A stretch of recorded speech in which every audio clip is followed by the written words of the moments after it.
Fala rapaziada, saudações vascaínas e vamos que vamos para mais um vídeo. Temos muitas novidades aqui no vídeo de hoje. Falar aí sobre treta entre Leandro Castan e Ricardo Sapinto. O português já saiu do Vasco da Gama, mas o nome dele ainda gera polêmica aqui dentro do nosso clube. O Leandro Castan aí se pronunciou sobre tudo o que aconteceu no ano passado, todos os problemas e digo mais, culpou aí o Ricardo Sapinto com relação a esse quarto rebaixamento do Vasco da Gama. Então vamos falar sobre isso, tudo o que aconteceu, falar também sobre pacotão de reforço chegando no Vasco da Gama. O nosso clube ainda tem a meta de trazer 8 jogadores aí para essa temporada e a gente vai falar sobre isso, falar também sobre investimento ali nos esportes olímpicos do Vasco, falar sobre Jorge Salgado, trazer notícias também sobre Neto Borges entrando aí na justiça pedindo quase R$1 milhão por conta de dívidas e muitas outras novidades. O vídeo está repleto de notícias e é claro,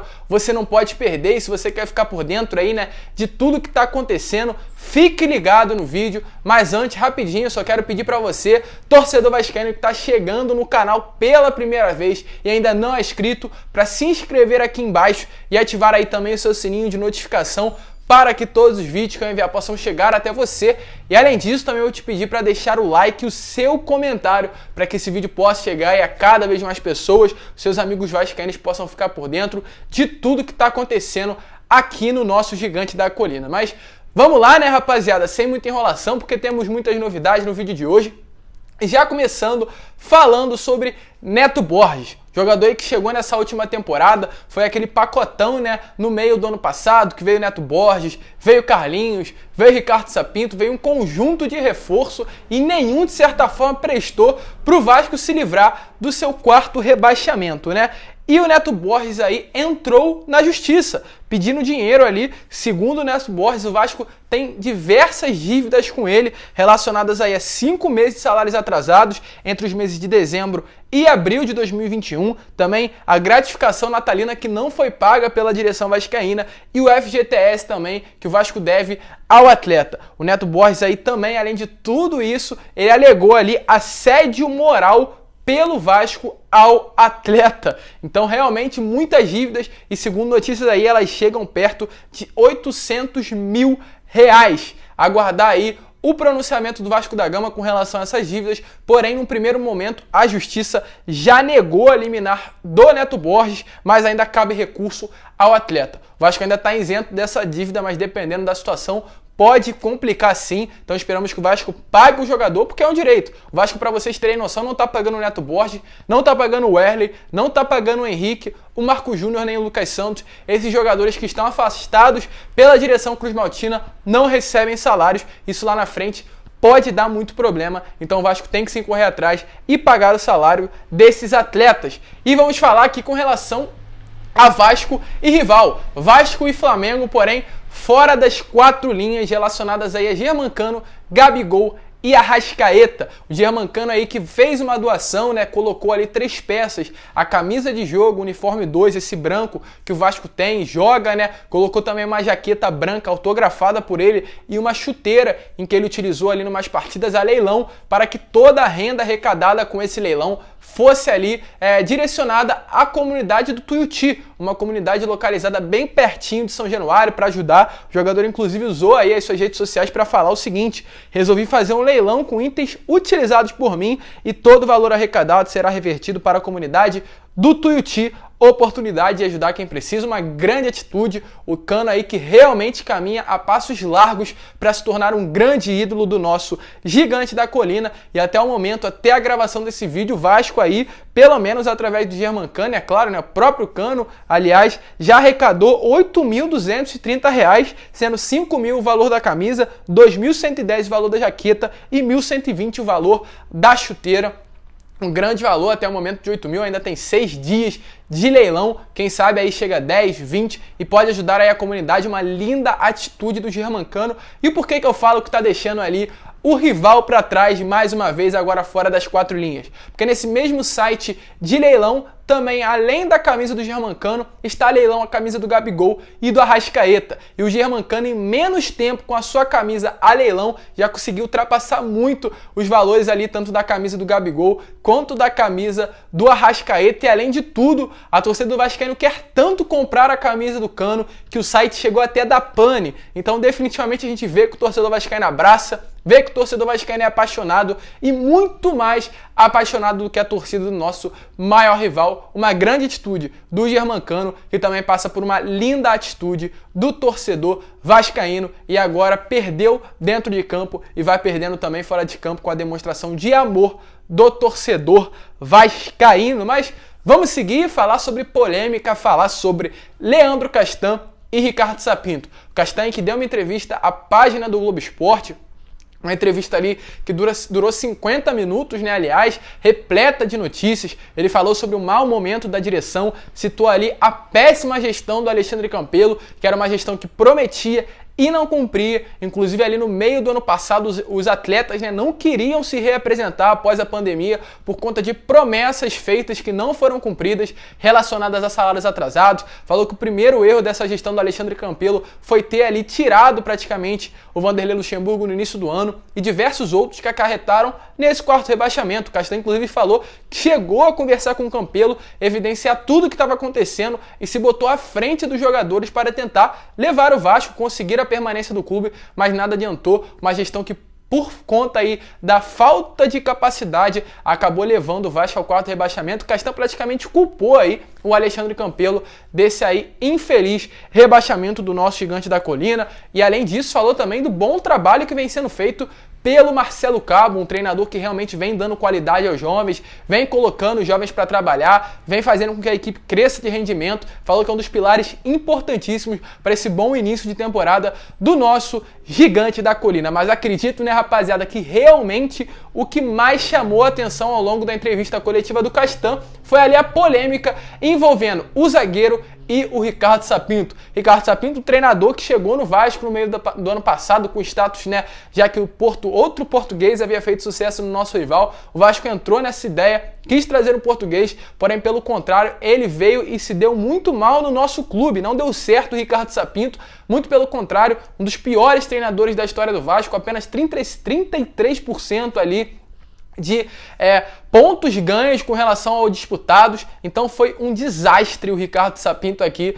no nosso gigante da colina. E o Leandro Castan falou sobre isso ao longo da entrevista coletiva, disse ali que o Ricardo Sapinto não conhecia o futebol brasileiro, disse sobre o desentendimento com o Felipe Bastos e disse também da falta de confiança com os garotos das categorias de base. Você quer dar uma olhada? Então não perca, ouve aí o que o Leandro Castan falou e detonou sobre aí o técnico português que veio para o nosso gigante da colina. Perdeu o nosso grupo, a gente não conseguiu mais reagir. E aí quando teve a mudança de treinador também, aí foi assim, foi ladeira abaixo, porque nós não conseguimos reagir na competição. Acho que realmente foi uma coisa que não deu liga.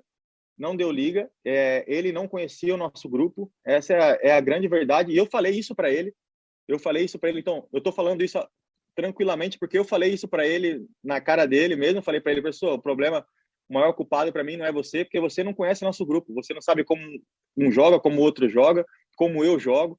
Eu acho que esse foi o principal erro também do Sapinto, quando ele teve, eu tô falando isso porque eu falei para ele. Porque se eu não tivesse falado, acho que não seria não seria legal falar isso. Mas como eu falei para ele isso, eu falei para ele: nosso time não consegue jogar porque você não dá confiança para os meninos. Você não conhece nosso time, você não dá confiança. Eu falei para ele: você fica gritando lá na beira do campo. A gente olha pro banco, está sempre gritando, desesperado. A gente não consegue ter confiança para jogar. E realmente, quando você não tem confiança para jogar, você não cria. E foi o que aconteceu. Nosso time era chutão para frente e não sabia jogar tudo. Ainda eu falei para ele, eu com 34 anos, não tô conseguindo jogar, não tenho confiança. Você imagina os meninos de 20. Então, acho que essa principal questão. Rapaziada, foi isso daí que vocês ouviram. E mesmo indo mal ainda no Vasco da Gama, o Ricardo Sapinto que assumiu um clube turco ainda após, estar dentro do Gigante da Colina, e ainda nesse clube turco ele conseguiu ir mal. Em algumas partidas disputadas foram apenas 5 vitórias, 5 empates e 8 derrotas. Definitivamente um técnico muito ruim que o Vasco trouxe nessa última temporada e demonstrou e acabou acarretando aí nesse quarto rebaixamento. E deixa aí nos comentários o que você acha. Você acha que o Ricardo Sapinto foi o grande responsável por esse rebaixamento do Gigante da Colina? Deixa a sua opinião aqui embaixo. Mas vamos seguir, rapaziada, e falar também rapidamente, porque ainda temos muitas notícias sobre natação. Eu trouxe aí no vídeo de ontem falando, sobre as novidades relacionadas a uma empresa que iria estar de frente da natação do Vasco da Gama, fazer com que a natação voltasse a funcionar. Uma grande notícia. E o VP de comunicação Danilo Bento veio ontem à mídia falar o seguinte: esportes olímpicos autossustentáveis, com estrutura e capacidade de serem competitivos, sem gerar passivos ao clube.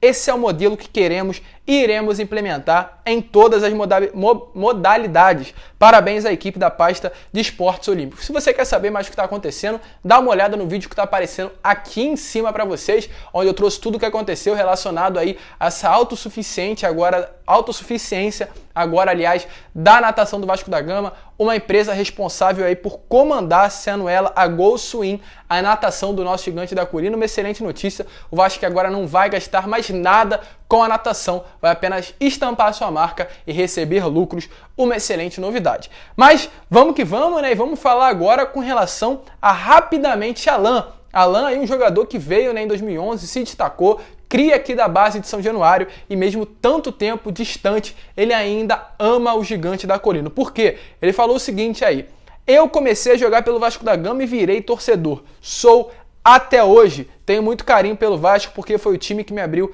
as portas. Então, Alan sempre aí relembrando o Vasco da Gama, independente do tempo distante. É mais um jogador, é aquela famosa frase, o jogador que vem jogar no Vasco da Gama, ele chega atleta e sai torcedor. E mais um deles, o Alan, que mesmo muito distante, ainda acompanha, ainda sofre e ainda ama o nosso Gigante da Colina, um clube definitivamente apaixonante. E agora, chegar aí ao ponto principal do vídeo, que é sobre reforços. Sim, o Vasco tem novos reforços à vista e um pacotão de 8 reforços está pintando no nosso Gigante da Colina. Segundo notícias aí, a base do Vasco, é claro, por trás do ideal e das ideias do Carlos Brasil, gerente de futebol de base do nosso Gigante da Colina, pretende contratar até 8 jogadores para o time sub-20. O sub-20 que, é claro, sofreu grande desfalque. O Figueiredo, Gabriel Peck, o Vinícius e outros jogadores subiram ali para o profissional, como Galarza e diversos nomes que compõem o elenco profissional. Então o sub-20 está totalmente desfalcado e precisa de novos atletas. Então, por conta disso, o Carlos Brasil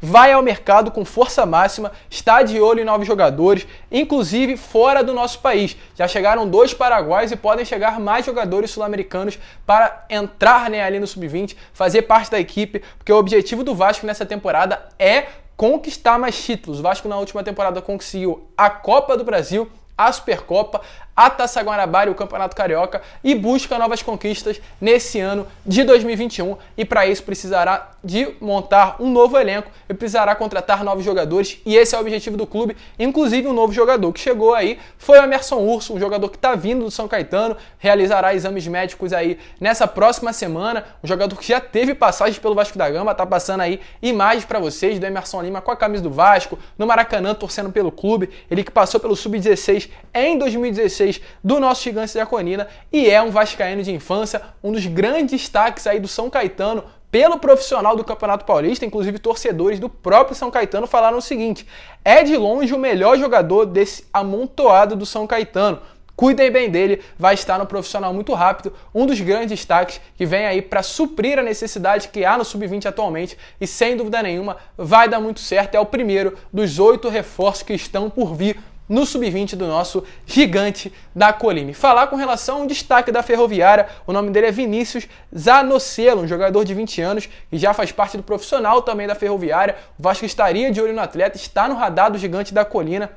ele entrou em pauta e foi cogitado pelo Vasco da Gama, o Palmeiras, o Inter, o Fluminense também estavam de olho no atleta, estão de olho. Ele que é um jogador por passagens aí pela Seleção Brasileira Sub-20, um grande destaque, um meio-campo de muita qualidade. Porém, segundo notícias aí do presidente da Ferroviária, oficialmente eles não foram consultados pelo Vasco da Gama por um possível interesse. O futuro do meia é muito talentoso, é um grande jogador e ainda é uma incógnita de qual será o destino do atleta. Mas segundo notícias, a Ferroviária não descarta o empréstimo para que ele possa sair, é claro, do clube paulista e buscar outro clube maior no Brasil para ganhar mais visibilidade e conseguir aí uma futura venda. Um grande jogador que o Vasco quer ir atrás e muito provavelmente irá sim, já que pode ser aí um ativo, mais um ativo do Gigante da Colina e ajudar nessa reestruturação, tanto financeira quanto, é claro, no futebol, levando o Vasco à primeira divisão do Campeonato Brasileiro. Mas esse foi o vídeo, rapaziada, foi muitas notícias, o vídeo acabou ficando um pouco maior, mas se você curtiu esse formato, deixa aí o seu like, se inscreva no canal, compartilhe esse vídeo para que todos os seus amigos possam ter acesso aqui ao nosso conteúdo e a nossa família possa crescer cada vez mais. Se você está até aqui, até agora, deixe seu comentário e deixe aqui o seu like para que esse canal possa chegar a cada vez mais vascaínos. Um grande abraço a todos e, como eu sempre falo, é claro, saudações vascaínas!